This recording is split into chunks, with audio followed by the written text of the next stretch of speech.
You're listening to AI Prism from Seoul Economic Daily. Three numbers before you check your portfolio today. Elon Musk just told investors memory chip prices are headed up, not down, with production growing 20% a year while demand grows over 200%. AMD's data center revenue more than doubled to $6.72 billion, beating its own forecast for the quarter ahead. And Coupang just posted its biggest operating loss since its IPO, nearly 1.2 trillion won in the first half alone.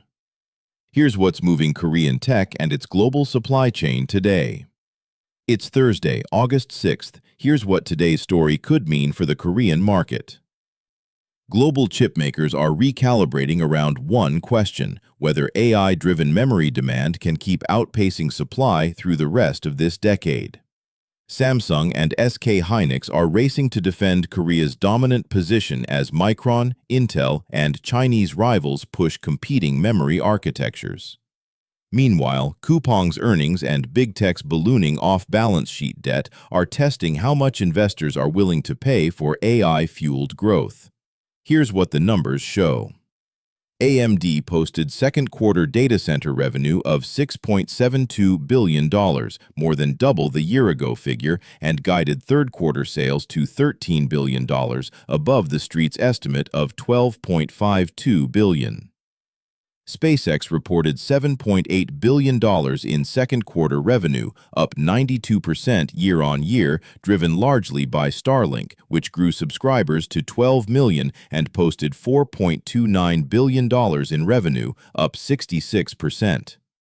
SpaceX's capital spending surged sixfold to $18.4 billion, with $15.8 billion of that funneled into AI infrastructure, and the stock fell more than 7% in after-hours trading on investor concern over the pace of spending.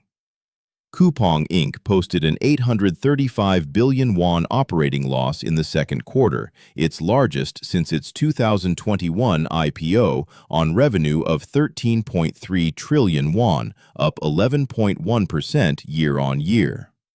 A 624.6 billion won privacy fine and roughly 350 billion won in expected warehouse fire costs are set to weigh on results into the third quarter. Samsung's new zHBM memory architecture promises up to 8 times the performance and 3 times the power efficiency of next year's HBM5, positioning the company as Nvidia's HBM market share is projected to slip from 66% to 58% this year. So what does this mean for traders watching Korean chip stocks today? Earlier, we said Coupang just posted its biggest loss since its IPO. Here's what that actually means for you. The company's own CFO says the loss comes from one-time charges, the privacy fine and the warehouse fire, not a structural shift in its core commerce business. For memory-linked names, the bigger signal is Musk's supply-demand math and Samsung's zHBM roadmap, both pointing toward continued pricing power for Korean chipmakers through the rest of this cycle. Samsung's LPDDR5X PIM technical deep dive at Hot Chips scheduled for September 23rd. Coupang's third-quarter results expected to show the full warehouse fire cost hit. AMD's Q3 earnings call for confirmation of its $13 billion revenue guidance. That's today's AI Prism Stock Investors. This episode was produced with AI assistance based on Seoul Economic Daily reporting and reviewed by a human editor. AI Prism is a Won IFRA award-winning series. We'll be back tomorrow. You've been listening to AI Prism from Seoul Economic Daily.